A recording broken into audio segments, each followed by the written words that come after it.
अस्सलाम वालेकुम class 3 how are you all. आज हमने यूनिट नंबर 1 की एक्सरसाइज 1B करनी है, जिसका क्वेश्चन 1 है हमारे पास in circle even numbers and in circle odd numbers. We know that even numbers हमारे पास कौन से होते हैं, वो नंबर्स जो 2 पे डिवाइड हो जाते हैं और जिनका रिमाइंडर 0 आता है वो हमारे पास इवन नंबर्स होते हैं। और ऑड नंबर्स वो नंबर्स जिनको हम 2 पे डिवाइड करते हैं लेकिन उनका रिमाइंडर 0 नहीं आता बल्कि कोई और वैल्यूज़ आ रही होती हैं, जैसे रिमाइंडर में 1 आ रहा होता है, 2 आ रहा होता है, 3 आ रहा होता है, तो ये हमारे पास ऑड नंबर्स होते हैं।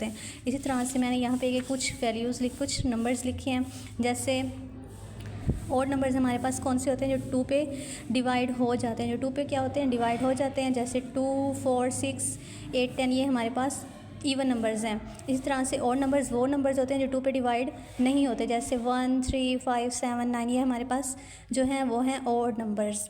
इस तरह से एग्जांपल में हमारे पास है 2 को हमने 2 पे डिवाइड किया, क्या आया, 2 1 दा 2 और रिमाइंडर क्या आया, 0 आया। इसी तरह से 4 को हमने डिवाइड किया 2 पे, 2 2 दा 4, 4 में से -4 किया, हमारे पास क्या आया, 0। तो ये हमारे पास इसका रिमाइंडर 0 आता है। वो हमारे पास क्या होते हैं, इवन नंबर्स होते हैं, और जो 2 पे मुकम्मल तौर पे डिवाइड हो जाते हैं वो हमारे पास इवन नंबर्स होते हैं। और ऑड नंबर्स क्या होते हैं, वो नंबर्स जो 2 पे डिवाइड नहीं होते और उनका रिमाइंडर में कोई ना कोई वैल्यूज़ आ रही होती हैं। रिमाइंडर वो वैल्यूज़ होती हैं, जैसे 2 को हम 3 को डिवाइड किया 2 पे, 2 1 दा 2, 3 - 2 हमारे पास क्या आया, 1 1 हमारे पास ये क्या है, इसका रिमाइंडर है। इस तरह से 5 को हमने डिवाइड किया 2 पे, 2 2 दा 4, 5 - 4 1, तो 1 इसका क्या है, रिमाइंडर है। मतलब रिमाइंडर में वैल्यूज़ आ रही हैं, तो ये हमारे पास क्या है, ऑड नंबर है जो 2 पे मुकम्मल तौर पे डिवाइड नहीं हो रहा होता।